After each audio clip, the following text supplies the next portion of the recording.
अस्सलामुअलैकुम।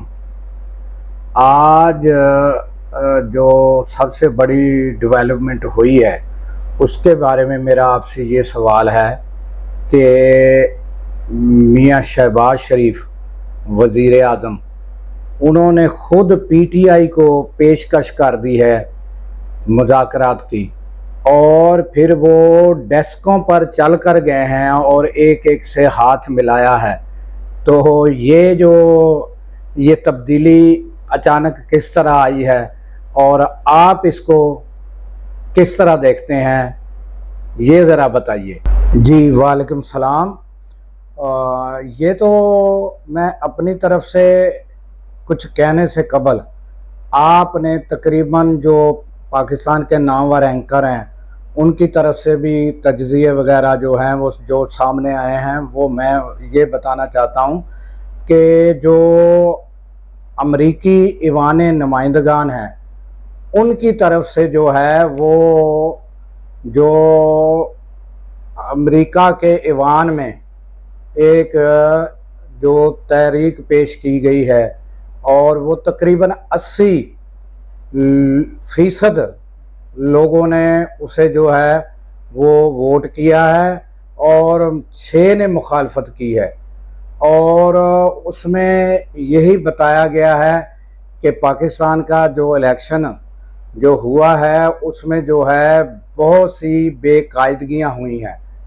तो वो जो है वो करारदाद जो है वो जो मंजूर हुई है वो बहुत भारी अक्सरियत से मंजूर हुई है। तो जो तज्ज़ियाकार हैं नामवर पाकिस्तान के, तो वो तो इसी करारदाद को जो है वो सामने रखते हुए बता रहे हैं कि उसका ये नतीजा है कि वज़ीर आज़म जो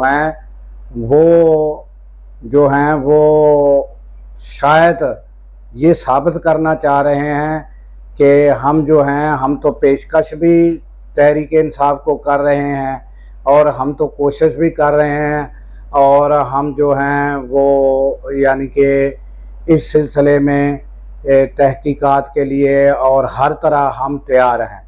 तो उस पर उमर अयूब ने भी मुस्बत जो है वो रद्द-ए-अमल जो है वो उसका जो दिया है। तो अब जो तज्ज़ियाकार हैं या नामवर एंकर हैं उनका जो ये कहना है वो ये है कि जो अब देखना ये होगा कि वज़ीर आज़म जो शहबाज शरीफ हैं उनके इस इक़दाम से जो है वो वाकई इखलास पाया जाता है, तो वो जो है आने वाले दिनों में वो सारा कुछ जो है वो ज़ाहिर हो जाएगा। और अगर ये महज फ़ोटो सेशन ही हुआ तो जो मुकदमात हैं पीटीआई पर उनमें रिलीफ मिलना या बेहतरी आना या आपस में मुफाहमत होना, ये जो है ये सारा मामला आने वाले दिनों में जो है ये पता चल सकेगा। तो ये ताज़ा तरीन सूरत हाल ये थी।